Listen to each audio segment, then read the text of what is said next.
जंगल में अभी सर्दी का मौसम शुरू हो गया है। बच्चों के स्कूल की छुट्टियां भी चल रही है।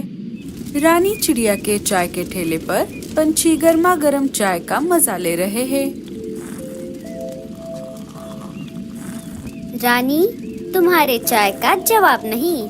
पूरे जंगल में तुम्हारे जैसी चाय कोई नहीं बना सकता।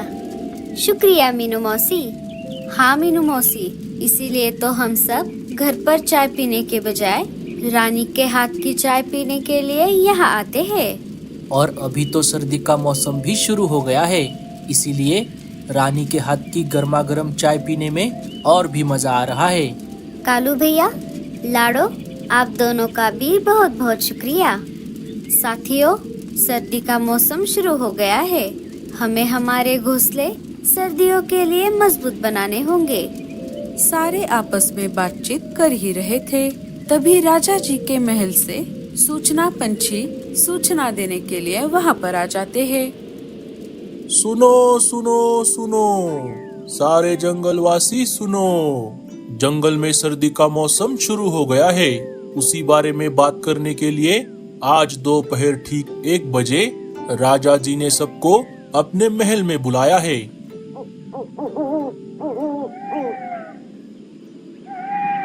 ये राजा भी ना कुछ भी करता रहता है।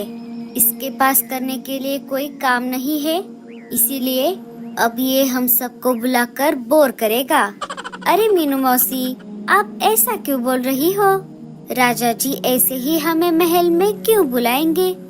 साथियों, अभी दोपहर होने में टाइम है। तब तक हम सब बाहर जाकर अनाज लेकर आते हैं और कल हमें घोंसला पक्का करने के लिए लकड़ियाँ और घास फूस जमा करने के लिए भी जाना होगा। हाँ हाँ, चलो चलो। रानी, क्या तुम भी हमारे साथ आ रही हो? हाँ हाँ, मैं भी आ रही हूँ। सारे अनाज लाने के लिए निकल पड़ते हैं। थोड़ी दूर आने पर उन्हें एक जगह अनाज का खेत दिख जाता है। चलो साथियों, हम यहीं से अनाज जमा कर लेते हैं। दोस्तों, मेरा अनुभव ये कहता है कि हमें यहाँ से जितना हो सके उतना अनाज जमा कर लेना चाहिए। आगे सर्दियाँ बढ़ने वाली है, जंगल में सब तरफ बर्फ जमा हो जाएगी। बाद में हमें अनाज ढूंढने में बहुत परेशानी होगी, इसीलिए हम सब यहाँ से ढेर सारा अनाज हमारे साथ लेकर जाएंगे। आपने बिल्कुल सही कहा मीनू मौसी। पिछले साल ऐसा ही हुआ था। बर्फीले तूफान की वजह से हमें बहुत दिनों तक घर के अंदर ही रहना पड़ गया था। इस बार हम ऐसी गलती नहीं करेंगे। चलो फिर हम सब काम पर लग जाते हैं। सारे पंछी देर न करते हुए जितना हो सके उतना अनाज जमा कर लेते हैं। अनाज जमा करने के बाद सारे वापस अपने जंगल की ओर निकल पड़ते हैं। अनाज लेकर वापस आते आते उन्हें दोपहर हो जाती है। लाडो, तुमने बिल्कुल सही कहा था। हमें अनाज लेकर आते आते दोपहर हो गई। साथियों, अभी हम ये अनाज हमारे घर लेकर चलते हैं। घर पे अनाज रख के हम सारे मिलकर महल जाएंगे।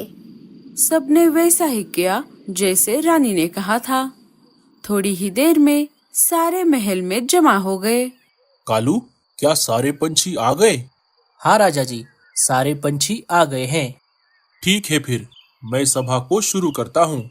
साथियों, जैसे कि आप सब जानते हो, सर्दियों का मौसम शुरू हो गया है। उसी मौके पर आप सभी को हर साल की तरह इस साल भी अपने अपने घोंसले सर्दी के लिए मजबूत बनाने होंगे। बर्फीला तूफान कभी भी आ सकता है। ये सब हमें पहले से ही पता है राजा जी, लेकिन आपने हमें आज यहाँ पर क्यों बुलाया है, ये बताइए पहले। हाँ मीनू मौसी, मैं उसी बात पर आ रहा हूँ।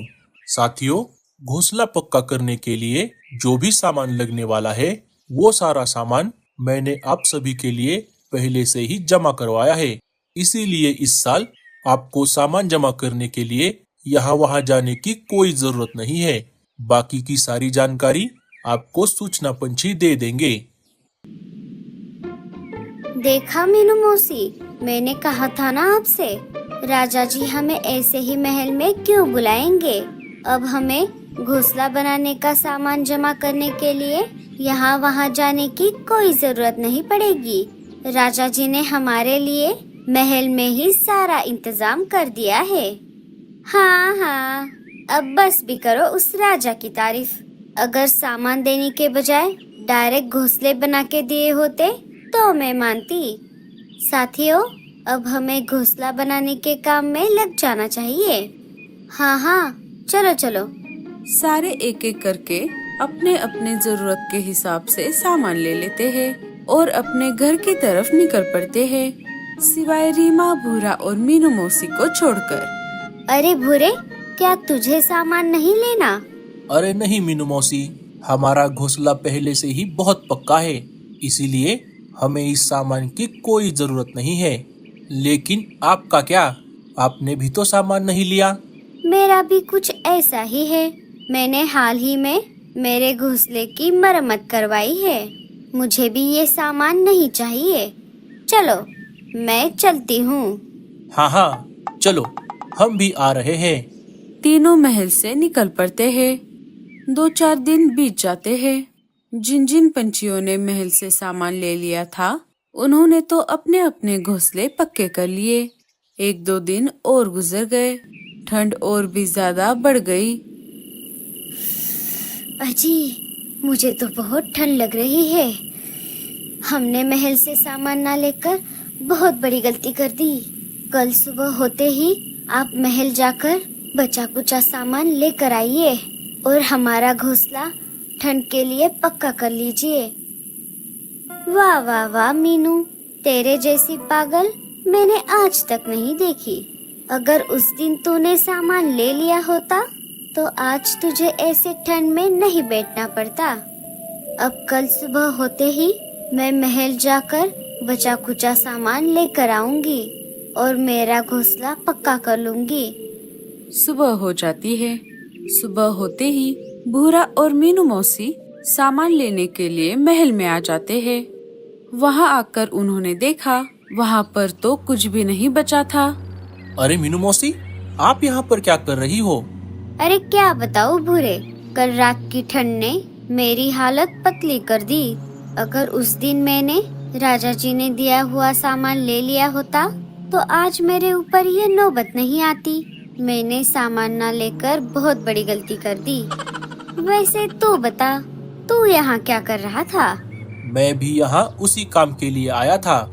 मुझे और रीमा को लगा था कि हमारा घोंसला बहुत पक्का है, इसीलिए हमने भी उस दिन सामान नहीं लिया।